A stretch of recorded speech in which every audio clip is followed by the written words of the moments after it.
Zanzibar is composed of the Zanzibar archipelago in the Indian Ocean. Stone Town, its capital, is a city of prominent historical and artistic importance in East Africa. Its architecture, mostly dating back to the 19th century, reflects the diverse influences underlying the Swahili culture, with a unique mixture of Arab, Persian, Indian and European elements. For this reason, the town was designated as a UNESCO World Heritage Site in the year 2000. At this time, the economic situation in Zanzibar is growing. And is growing because the tourism, the services sector, particularly tourism, is growing very fast. And also we are trying to build up the manufacturing sector also. And we do encourage some investors to come, and some of them they are here. And we are hoping in the near future the manufacturing sector also will take a shape in our economy. Due to its heritage, Zanzibar has become a renowned tourism destination, and a large part of its economy depends on tourism-related activities. The heart of Stone Town mostly consists of a maze of narrow alleys lined by houses, shops, bazaars and mosques. Hotels, 5-star hotels. Now we do have 7-star hotels. We are no longer talking of 5-star hotel. People, they are talking of 7-star hotel. So they can put 5-star hotels in Zanzibar, and they can charter the tourists from the Middle East countries. And the other sector is manufacturing, small scale and medium scale industries. Zanzibar's main industries are spices, raffia and tourism. In particular, the islands produce cloves, nutmeg, cinnamon and black pepper. For this reason, the islands, together with Mafia Island, are sometimes referred to as the Spice Islands. Zanzibar is very well connected with the mainland and internationally. There are many flights departing from Dar es Salaam with Precision Air or Coastal several times a day, and also a very good ferry line departing from Dar es Salaam daily to Zanzibar. As far as Zanzibar economy is concerned, that tourism is the number one. It's concerned about 30% of that GDP. So actually we depend in terms of foreign earning, but also for the employment. So tourism actually is very important for the Zanzibar economy. Zanzibar's natural abundance sustains biodiversity worthy of any East African destination, with marine parks for the protection of its natural resources. The Zanzibar coast is fortunate in having one of the most diverse underwater life in the Indian Ocean. Not only is there a wide variety of top sporting game fish, but there is also a variety of sea life to be observed. Chumbe Coral Park is the first of many marine parks created in East Africa. Environmentally friendly tourism and other economic incentives are being developed to help sustain the resource exploitation. People from the GCC countries in particular shares the cosmopolitan of the Zanzibar community. So there is a very big interaction between the Zanzibari culture and the GCC culture. So in particular, the culture itself of Zanzibar is the tourism attraction. Water sports such as sailing and kite surfing are becoming very popular in Zanzibar, attracting a new kind of market previously not explored in the island. Most tour operators run spice tours, which take visitors to various coconut and spice plantations and small holdings out in the country.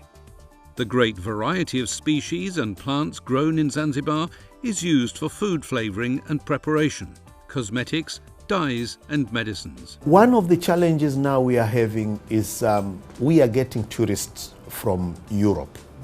Most of our tourists, they are coming from European countries, and they are coming by chartered flight. So we think if we could work with investors to put up an airline in Zanzibar, so this airline can go directly to Europe and bring the tourist, then it will be quite fine to us. And also we are trying to build up our own human resources so that they could monitor the projects and they could work on behalf of the government instead of bring in the expertise from outside. The other thing is, Zanzibar now, many people, they are talking of the gas and oil opportunities. Now we have to train our people before we drill gas or oil. So we have to train our opportunity so that they could face this new sector.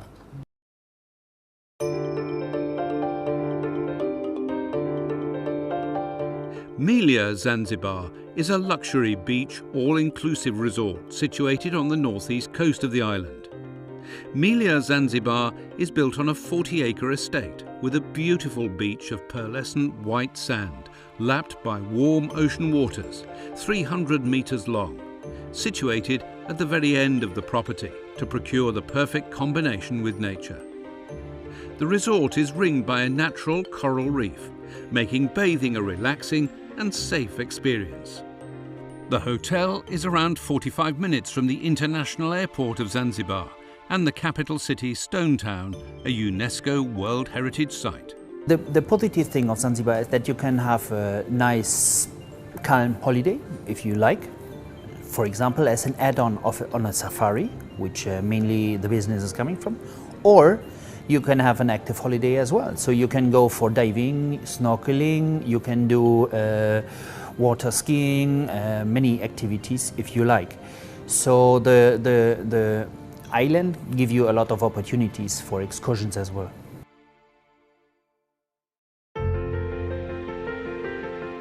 Situated on Zanzibar's picturesque northeast coast, overlooking the turquoise Indian Ocean, it is, as the name suggests, a little piece of paradise. At Ocean Paradise Resort, Zanzibar, you will be greeted by a blaze of colour as you sweep down the imposing driveway, saluted by a Maasai warrior as you pass through the entrance gate, and be captivated as you arrive in reception and look out over the resort and the azure blue sea. Mature coconut palms swinging in the breeze, white sandy beach, beautiful landscape gardens, traditional style round chalets with pitched makuti roof, a stunning waterfall feature, and the largest swimming pool in Zanzibar are just some of the sights that await you. So it's the Spice Island, and that's what it's known for.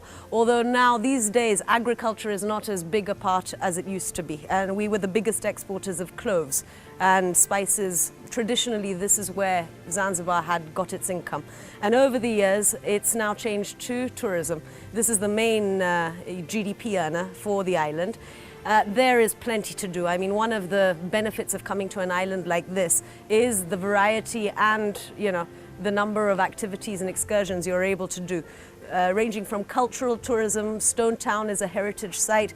So, these are lots of old buildings, old pathways and passageways in Stone Town, the architecture, which also dates back from the time when it was the Sultanate, part of the Sultanate of Oman, and it still has relics of the ties between the Middle East, especially Oman, and that Swahili culture.